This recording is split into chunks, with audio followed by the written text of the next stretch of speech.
For decades now, television has been an important unifying element among people. From workplace conversations to friendships to online forums, there aren't a whole lot of places where television hasn't made a big impact. That's only become more apparent as streaming services continue to produce high-budget original series.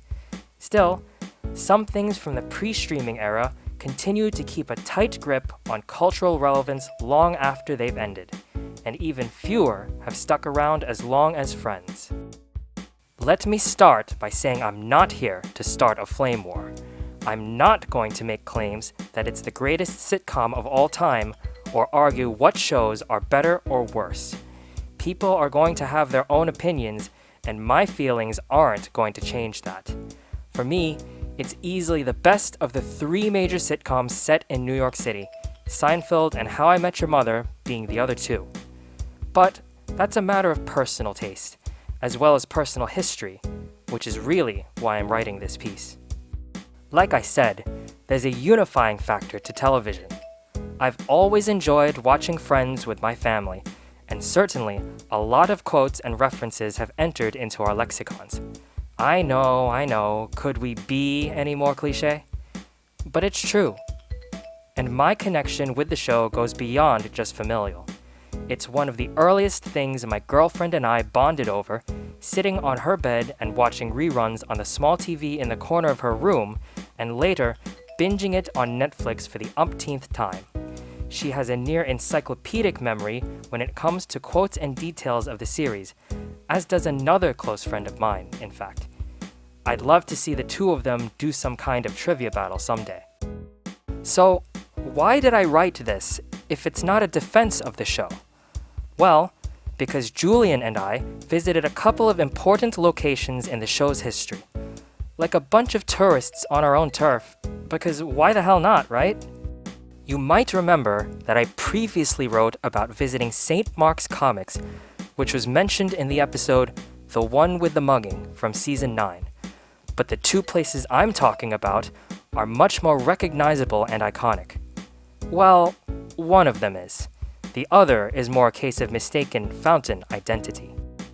The first stop we made, at the Cherry Hill Fountain in Central Park, was actually coincidental.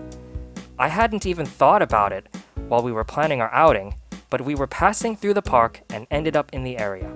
Of course, that fountain was never actually used in the show.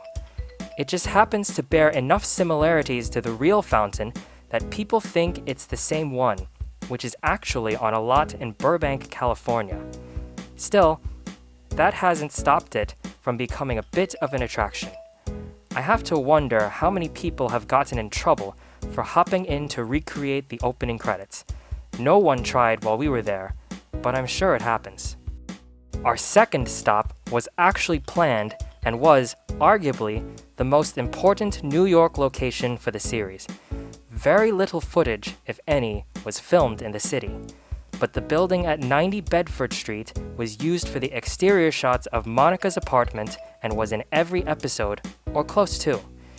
To the average person, it probably doesn't look like much, but for fans, it's an important piece of Friends history. Even so, it wasn't quite what I had expected.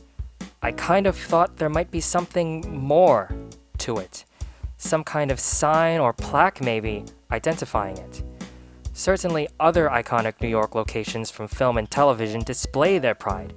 Katz's Deli, for instance, has a sign over the table from the infamous "I'll have what she's having" scene from When Harry Met Sally. The Friends apartment, as it's labeled on Google Maps, is quite unassuming and really only recognizable if you're a fan and looking for it. I'm not sure where you'd be able to put something telling people what the building, or at least the outside, is, but it would be a nice touch, I think.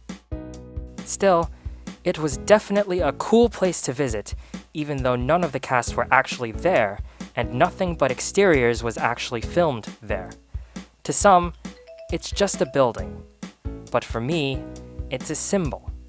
A symbol of all the connections I've strengthened through a shared love of the series. Is it the absolute best show ever created? I don't know. And I don't think there's an objective way to determine that. But for me, it'll always be one of my favorites. Whether I need a pick-me-up or just want to spend some time with my family, Friends will always be there for me, even when the rain starts to pour.